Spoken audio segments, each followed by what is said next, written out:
Hello friends, welcome to my channel.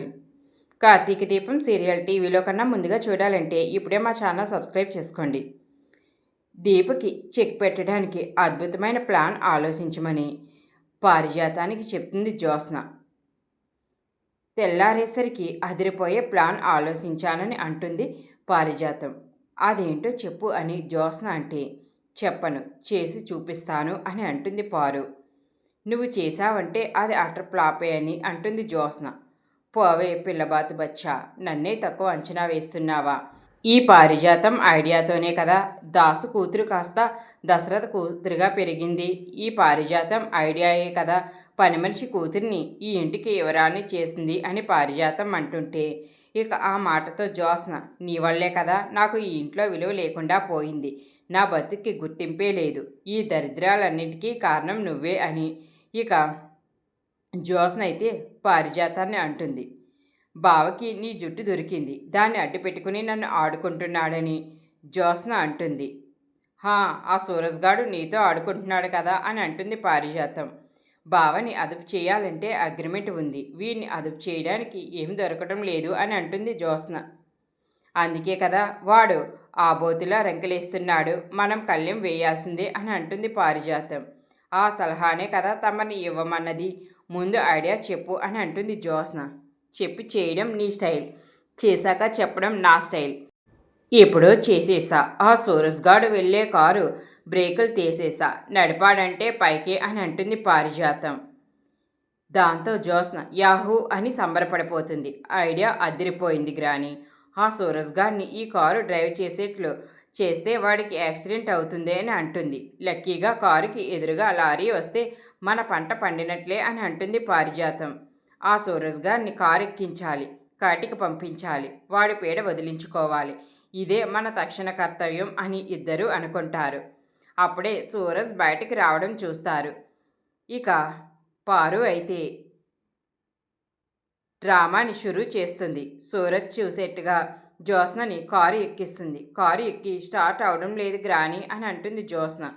ఇంతలో పారిజాతం సూరజ్ని పిలుస్తుంది. బాబు సూరజ్, కారు స్టార్ట్ కావడం లేదు, కొంచెం చూడమ్మా అని అంటుంది పారు. దాంతో సూరజ్ కారు ఎక్కి స్టార్ట్ చేస్తాడు. వెంటనే స్టార్ట్ కావడంతో బాగానే ఉంది కదా, వెళ్ళండి అని అంటాడు. కారు ఎవరైనా స్టార్ట్ చేస్తారు, కండిషన్ ఎలా ఉందో డ్రైవ్ చేస్తేనే కదా తెలిసేది, వెళ్ళి ఒక రౌండ్ వేసిరా అని అంటుంది జ్యోత్స్న. బాగానే ఉంది కదా అని సూరజ్ అంటుంటే ఇక బలవంతంగా సూరజ్ని కారు ఎక్కిస్తుంది పారిజాతం. మన ప్లాన్ వర్కౌట్ అవుతుందా అని జ్యోత్స్న అంటే, హలో పిల్లబాతు బచ్చా, మనం ప్లాన్ వేస్తే తిరుగులేనట్టే, నువ్వు అంబులెన్స్కి కాల్ చేసుకో. రే కార్తీక్గా, నీ బ్రదర్ సీటు చిరిగిపోయిందిరా అని అనుకుంటుంది పారిజాతం. సూరజ్ ఎంతసేపటికి రాకపోవడంతో వీడికి యాక్సిడెంట్ అయ్యిందంటావా అని ఎదురుచూస్తూ ఉంటారు పారిజాతం జ్యోత్స్నలు. ఇంతలో సూరజ్ కార్ని రేయమంటూ దూసుకుని వస్తాడు. కరెక్ట్ టైంకి అప్పుడే కార్తీక్ కూడా వస్తాడు. ఏంటి బ్రదర్, ఏమైంది అని అడుగుతాడు కార్తీక్.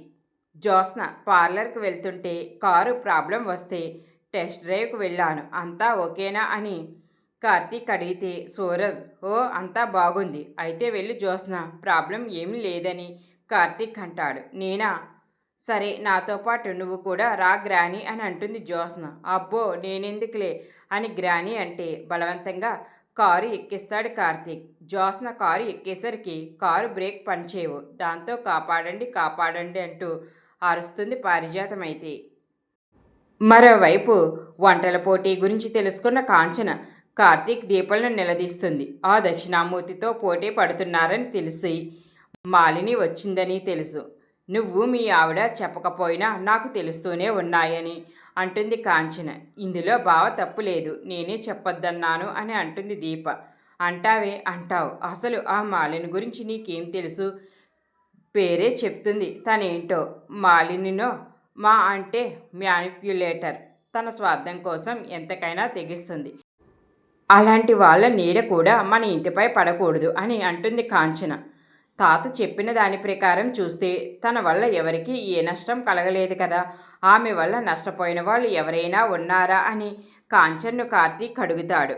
మనుషులే చెడ్డవాళ్ళైనప్పుడు వాళ్ళ చేతలు సక్రమంగా ఎలా ఉంటాయి? వాళ్ళు ఎంతకైనా తెగిస్తారు. మాలిని ఎలాంటిదంటే మంచిగా నటిస్తూ చావకుండా బతకకుండా చేస్తుంది. కావాలనే రెచ్చగొట్టి పోటీకి దింపుతుంది. ఇదంతా మాలిని ట్రాప్ అని అంటుంది కాంచన. దాంతో కార్తీక్ గతాన్ని తలుచుకుని ఆవేశపడతావు అనే నీకు నిజం చెప్పలేదమ్మా. కానీ నీ మాటలు చూస్తుంటే ఆ మాలిని వల్ల మన కుటుంబానికి తీరని నష్టం ఏదో జరిగిందని అనిపిస్తుంది. ఏం చేశారు అని మళ్ళీ అడుగుతాడు. అవసరం లేదు. పులి బోనిలో చేయి పెట్టొద్దు.